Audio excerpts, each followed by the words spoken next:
नमस्कार दोस्तों, मैं नितिन वाधवा आप सभी का NW लॉ क्लासेस में स्वागत करता हूं। जैसे कि हमारी टीम विधि गुरु ने आपको प्रॉमिस किया है that we will provide you a free classes for Chhattisgarh civil जज प्रीलिम्स एग्जाम्स। हमारा Chhattisgarh rent control act already चल रहा है। हमारा सेकंड सब्जेक्ट है Indian evidence act 1872। In this lecture we will study about introduction of Indian evidence act.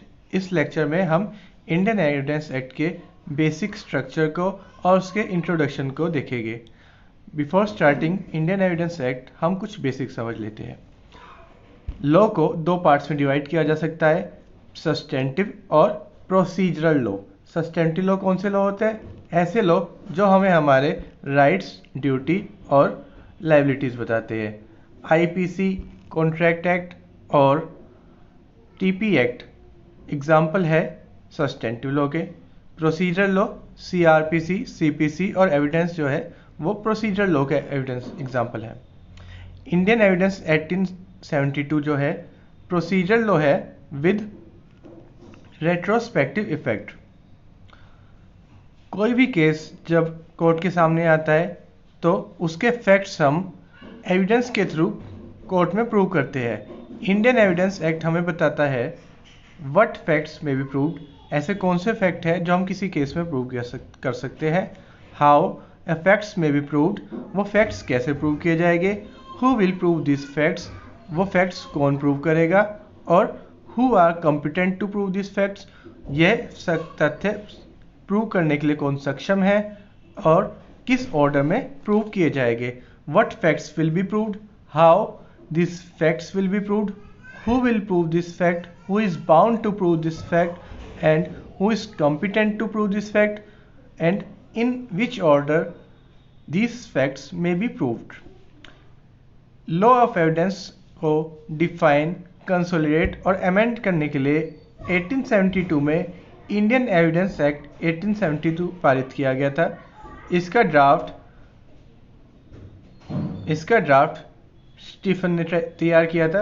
It's draft was prepared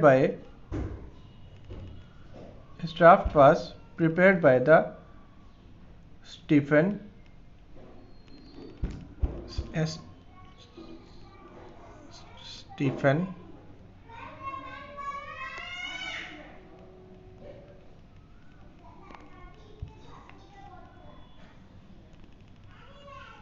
आज के इस लेक्चर में हम कुछ इम्पोर्टेंट फैक्ट्स देखेंगे अबाउट इंडियन एविडेंस एक्ट 1872। जैसे कि हमने देखा इंडियन एविडेंस एक्ट का 1872 का पर्पस है to define, consolidate and amend the law of evidence. इसका एक्ट का नंबर है act number 1 of 1872। Enactment date, ये किस दिन पारित हुआ था? ये पारित हुआ था 15 मार्च 1872 को। एनफोर्समेंट डेट है 1 सितंबर 1872। इसमें टोटल 167 सेक्शंस है जिसे 3 पार्ट्स में डिवाइडेड किया गया है और 11 चैप्टर्स में डिवाइड किया गया है। इंडियन एविडेंस एक्ट 1872 एक प्रोसीजरल लॉ है विद रेट्रोस्पेक्टिव इफेक्ट, ये भूतलक्षी प्रभाव रखता है। Indian evidence act is a lex fori law. दो तरीके के लॉ होते हैं, लेक्स फोरी और लेक्स लोकी। लेक्स फोरी होता है लॉ ऑफ फोरम और लेक्स लोकी होता है law of place. Indian evidence act lex fori है। प्रीलिम्स एग्जाम्स में हमसे पूछा जाता है क्या लॉ ऑफ एविडेंस कौन सा है या इंडियन एविडेंस एक्ट कौन सा लॉ है, लेक्स फोरी है या लेक्स लोकी है, तो आंसर होगा lex fori. Indian evidence act 1872 3 fundamental rules पर आधारित है। ये 3 मूलभूत सिद्धांतों पर आधारित है।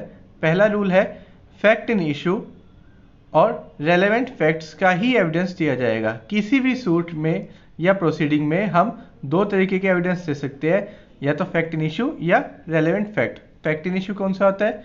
किसी भी विवाद में मुख्य विवादक तत्व, जो मुख्य विवाद में विवादक तथ्य जो तथ्य मुख्य रूप से विवाद में होते हैं उसे फैक्ट इन इशू कहते हैं। रेलेवेंट फैक्ट्स वो होते हैं जिनकी हेल्प से हम फैक्ट इन इशू को प्रूव करते हैं। दूसरा रूल है कि in all case best evidence must be given, हर मामले में सर्वोत्तम साक्ष्य दिया जाएगा। तीसरा है evidence must be direct, hearsay evidence को यहाँ पे एक्सक्लूड किया गया है। ये एक जनरल रूल है, इसके कुछ एक्सेप्शन भी है जो हम आगे डिटेल में पढ़ेंगे।